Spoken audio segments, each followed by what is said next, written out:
देखिए, आपको क्लास 9 का प्रीवियस वीडियो में इनर्शिया के बारे में पढ़ाए थे। इनर्शिया किसे कहते हैं, इनर्शिया क्या हो, व्हाट इज इनर्शिया, यानी जड़त्व के बारे में आपने जाना। जड़त्व किसे कहते हैं? जड़त्व किसी पदार्थ का वह गुण है जो उसकी अवस्था परिवर्तन का विरोध करता है। जैसे अगर हम एक पेन है, इस पेन को अगर क्या किया जाए, इसकी कैप को अगर हम एक्सटेंशन फोर्स लगाए तो देखो वो छोड़ेंगे तो पुनः अपने ओरिजिनल शेप में आ जाता है। किसमें आ जाता है? ओरिजिनल शेप में आ जाएगा। तो इस तरह आप उसके पोजीशन को आप देखते हैं। इस पर उसने गैलीलियो ने क्या किया था, एक्सपेरिमेंट किया था। ये गेंद को अगर ऊपर से छोड़ते हैं तो देखते हैं ये लौट कर पुनः अपने क्लासिकल स्टेज में आ जाता है। फिर से ऊपर जाता है, इसको और ऊपर से छोड़ा तो देखा कि ऊपर जाता है, पुनः लौट कर वापस आ जाता है। तो इस आधार पर इनर्शिया को उसने डिफाइन दिया। इनर्शिया किसी पदार्थ यानी जड़त्व किसी पदार्थ का वह गुणधर्म है जो अपनी अवस्था परिवर्तन का विरोध करता है। इसकी डिफिनेशन प्रीवियस वीडियो में आपको बताए थे। इनर्शिया 3 टाइप्स के होते हैं। Inertia of rest, inertia of motion, inertia of direction. Inertia of rest क्या कहता है? विराम का जड़त्व। जब कोई बॉडी यानी कोई पिंड अगर गति अवस्था में है तो वह गति अवस्था में रहेगा जब तक उस पर कोई बाह्य कार्य न करे। ठीक है ना जी? अर्थात नहीं, विराम का जड़त्व कहता है। विराम का जड़त्व गति, तो गति का जड़त्व जाने कि जब कोई वस्तु अपनी वह गति अवस्था में है तो गति अवस्था में रहेगा जब तक उस पर कोई बाह्य कार्य न करे, उसको गति का जड़त्व कहते हैं। अगर एक किसी पिंड को अगर फेंक दिया जाए, अगर उस पर कोई फोर्स अप्लाई न हो तो वह हमेशा गति अवस्था में ही रहेगा। जैसे साइकिल चलाकर अगर हम छोड़ दें तो वह हमेशा गति करता रहेगा, लेकिन वह फ्रिक्शन फोर्स के कारण क्या होता है, रुक जाता है। विराम का जड़त्व क्या करता है? इनर्शिया ऑफ रेस्ट करता है कि जब कोई बॉडी अगर विरामावस्था में है तो वह विरामावस्था में रहेगा जब तक उस पर कोई बाह्य बल कार्य न करे। जैसे एक इसको समझाया है कि गिलास के ऊपर कागज की अगर परत को रख दिया जाए और तेजी से खींचा जाए तो गिलास इसी के यानी सिक्का जो होती है इसी गिलास के अंदर क्या हो जाती है, गिर जाती है। तो विराम का जड़त्व क्या करता है? पहला नंबर विराम का जड़त्व बताने चल रहे हैं।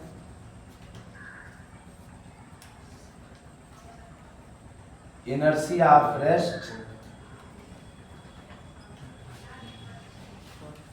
जब कोई वस्तु विरामावस्था में है तो वह विरामावस्था में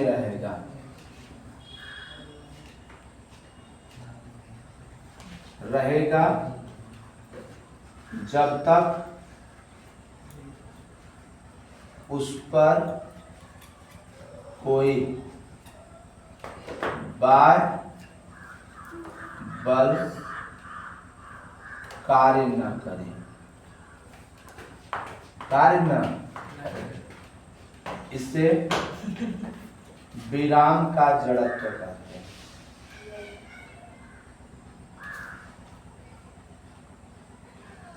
इंग्लिश में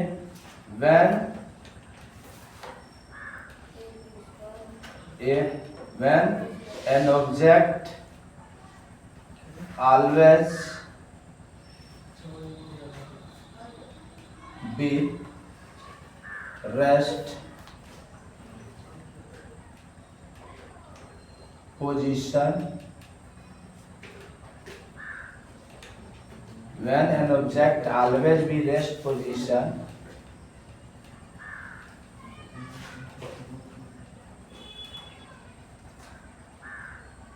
when an object always be rest position, then या टी लिख सकते हैं, till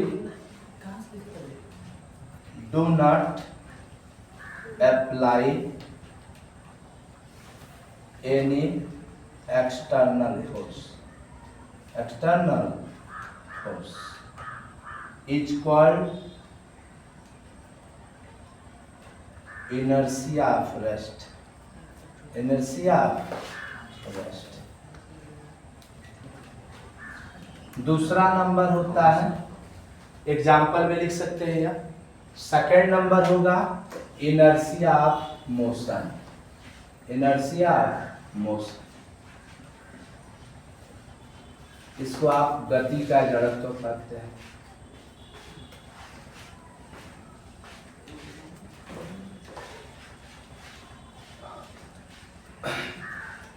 इसके अनुसार ये बताया जाता है कि जब कोई वस्तु अगर गति कर रहा है तब तक गति करेगा जब तक कोई उस पर एक्सटर्नल फोर्स काम ना करे, ठीक है ना। When an object always be motion stage till do not apply to the any external force is called inertia of motion. जब कोई वस्तु गति अवस्था में है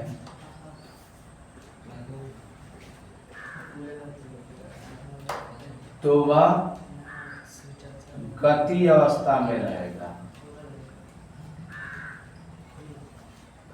रहेगा जब तक उस पर कोई बाह्य बल कार्य न करे, जिसे गति का जड़त्व कहते हैं, गति का जड़त्व कहते हैं, ठीक है ना जी। इसे गति का क्या कहते हैं, जड़त्व कहते हैं। When an object be motion position till do not apply any external forces is called inertia of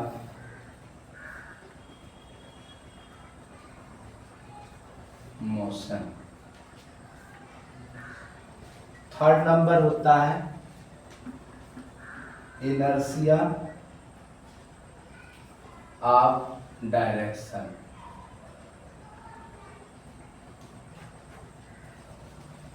दिशा का जड़त्व।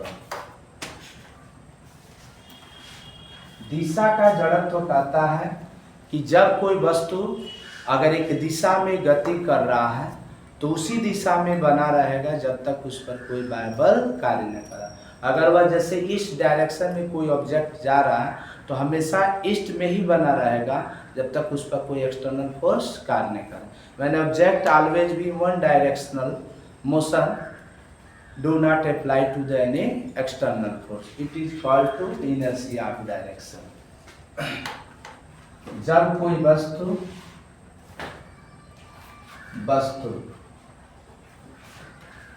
कोई वस्तु एक दिशा में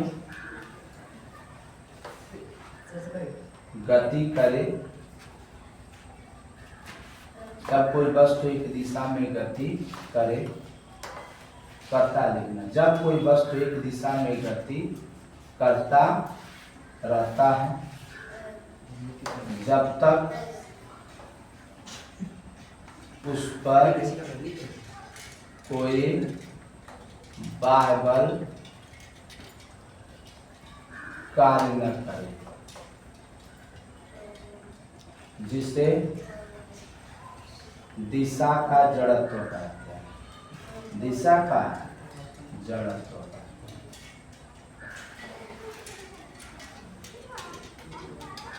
When an object motion in unidirectional till do not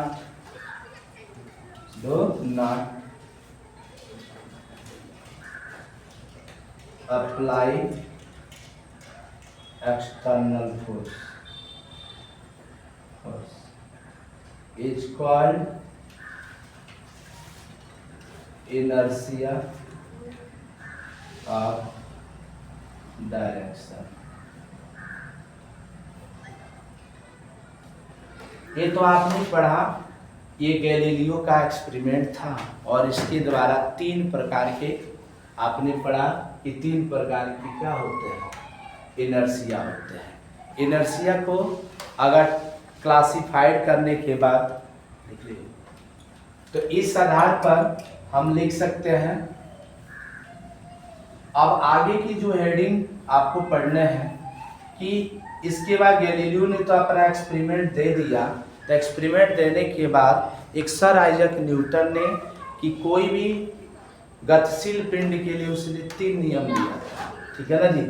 यानी उसने नियम दिया था law of Newton's motion, Newton गतिविषयक के नियम।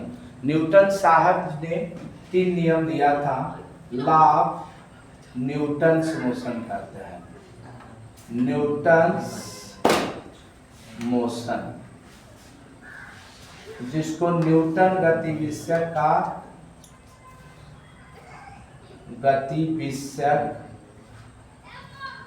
का नियम कहते हैं। न्यूटन गतिविषयक का 3 नियम होता है। उसके अनुसार बताएगा कि first law of Newton motion,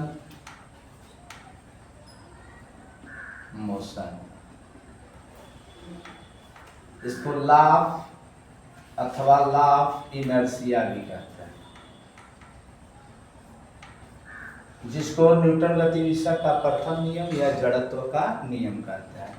उसके बाद second law of Newton's motion, Newton गतिविषयक का द्वितीय नियम भी कहते हैं, अथवा इसको लॉ ऑफ एक्सेलरेशन भी कहते हैं, त्वरण का भी नियम कहते हैं, ठीक है ना। थर्ड नियम कहता है third law of Newton's motion, इसको कहा जाता है action reaction law, action reaction law, जिसको क्रिया प्रतिक्रिया का नियम कहते हैं।